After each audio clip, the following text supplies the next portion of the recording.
welcome back to the channel, and today we're going to be discussing which is better, the knight or the bishop. And so we shall get started. In the early games, the knight can already be developed on the first move, and when you do that, well, it's going to be good. Trust me. And also trust the process. If your knight simply just develop to the square, they can deliver. Oh, guess what? There's actually a way to checkmate your opponent very quickly. Go there, go there, go there. And if black develops the wrong knight, it's... Hold on, I did this wrong. Sorry, let me try again. If your opponent makes a very ridiculous dumb move, and soon it's checkmate in... Wait, what? Sorry guys, I really messed up. If black is an idiot and forgets to do anything to stop this horsey madness, if black does absolutely nothing, I repeat, absolutely nothing. Yep, you got me, absolutely nothing. If black does not make a good move,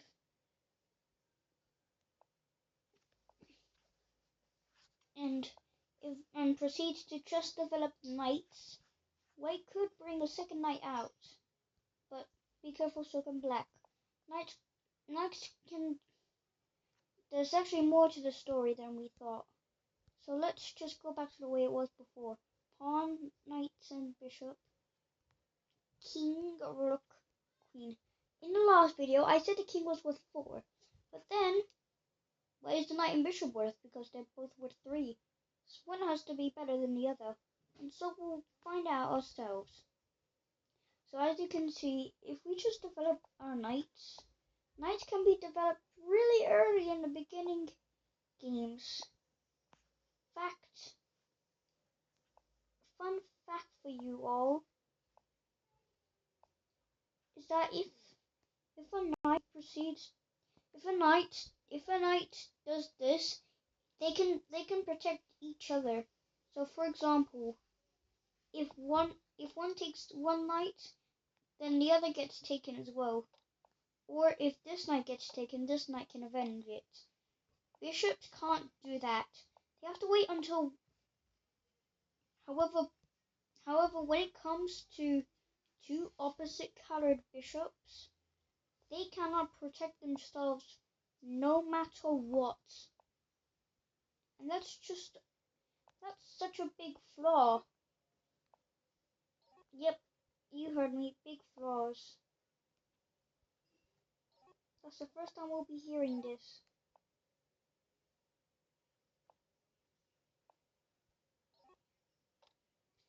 And just like any other piece, except for a pawn, and just like for any other, if they can't get taken, any piece cannot get taken when the king is right next to each other, if they have another piece of their protection. Queen, and there's a few exceptions.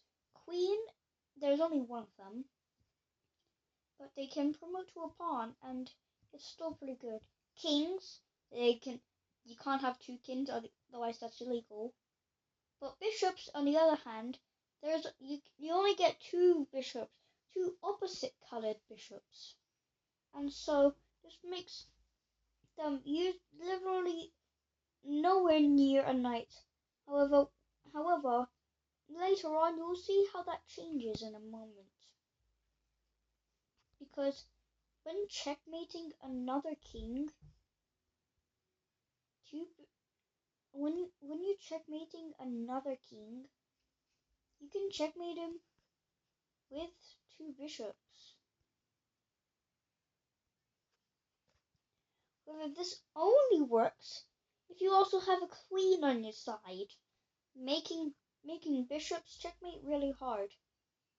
However, this isn't always the case. If the king has the square blocked and and it's white to move, you can just move here and checkmate. But that's only checkmate if one piece is blocking the way. Knight checkmates, however, are a little less complicated. Because, for example, if you have one knight there and another right there and another right there, they got triple knight protection. So if one, oh sorry, black to move, it's white to move. If knight moves there, it's checkmate. However, that's only with 3 knights. If 2 knights are on the board, why did I always say black to move? If white moves his knight here, it's not checkmate because the black enemy king can just move here, which we obviously cannot allow. But if this is the end game and you still have a king remaining, you could actually make this work, because if you just simply move your knight there, it's actually checkmate. So, well, checkmating with 2 other pieces, the knight is way more superior. Bishops cannot just do it. When it comes to square coverage, the knight can only cover 8 squares, and bishops a maximum range of, hold on, let me count, 3, 4, 5, 13 squares. However, square coverage is only half the picture. Bishops cannot switch colors whatsoever, when a knight can, and it's possible to go on all 64 squares. Bishops can't, they only stick to one color at a time, which is very upsetting. But when it comes to checkmating and getting through other and getting and going and developing is way more easier, because bishop is blocked behind every piece is blocked behind pawns, but knights are special because in their movement they can jump over pieces, which is very good. And so if we go back on determining if knights are better than bishops, I'd have to say, but wait, but some of you might be thinking, what about checkmate, but with 2 bishops and only 2 bishops and a king? Well, the way this works, you have your king here, looking off this square, and then one bishop there, one bishop here, the other right there. So if white moves his bishop there, it's checkmate. It's basically the same. You can checkmate with 2 bishops and 2 knights, but checkmating with 1 and just 1 king is a lot easier said than done. With bishops, it goes like this. Sorry. With bishops, it's weird. With knights, it's not that. It's very hard because you need to. Well, when it comes to checkmating with just 1 king and 1 variant of that piece, you can do it. Oh, sorry. You can do it with a queen.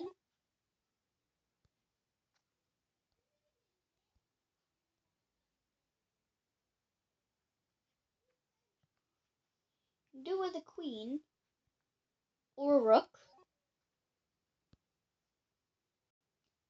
But with every other piece, it's not possible.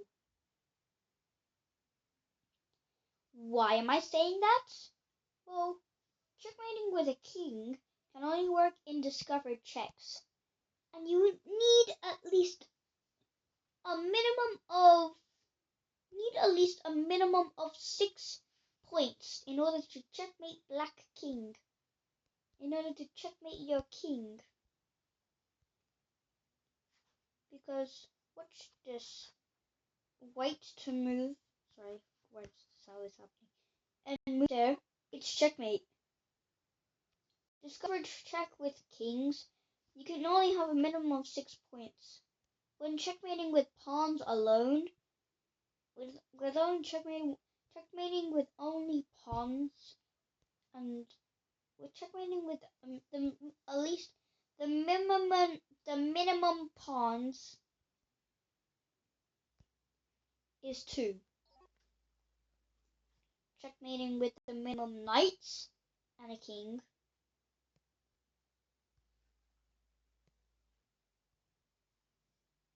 is also 2. Bishops.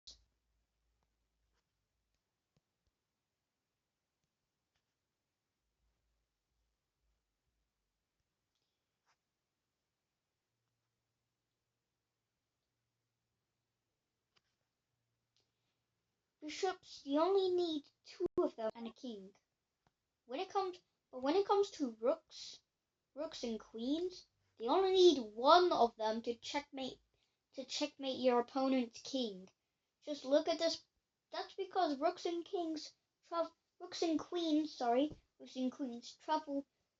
travel many squares in a good direction. Take this example.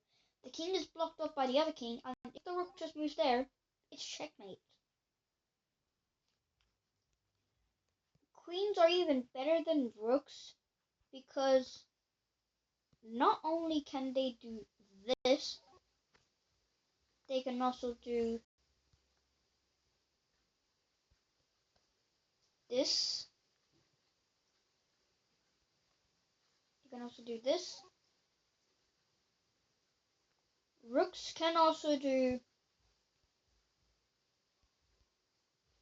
this.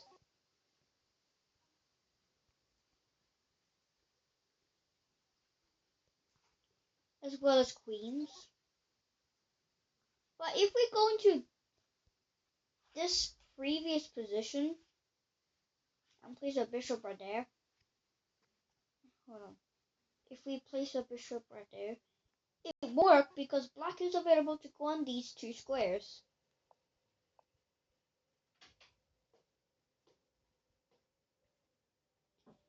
And it can be and the worst part is you can actually stalemate with just a bishop. Yep, that is upsetting for all those bishop fans out there, which is upsetting. You cannot stalemate with just 1. Pawns can also stalemate because if your pawn goes there, back to move, it can go nowhere. Knights, however, because of their special ability to jump, black can move there, check a king, and you get the idea. Knights, rooks, and queens avoid stalemate, whilst pawns and bishops get the shorter end of the stick and can stalemate by themselves. Which is horrible if you want to checkmate your opponent king with just 1 of each piece. However, pawns can checkmate, but not in the way you think. Because, watch this, white to move, and you go to a rook and it's checkmate. Yep.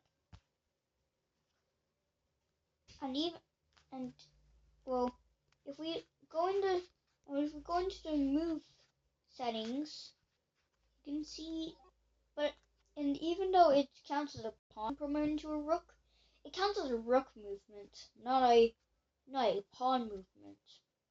Which I can totally understand because it's changing pieces. And so with that being said, my analysis says knights are more powerful than bishops.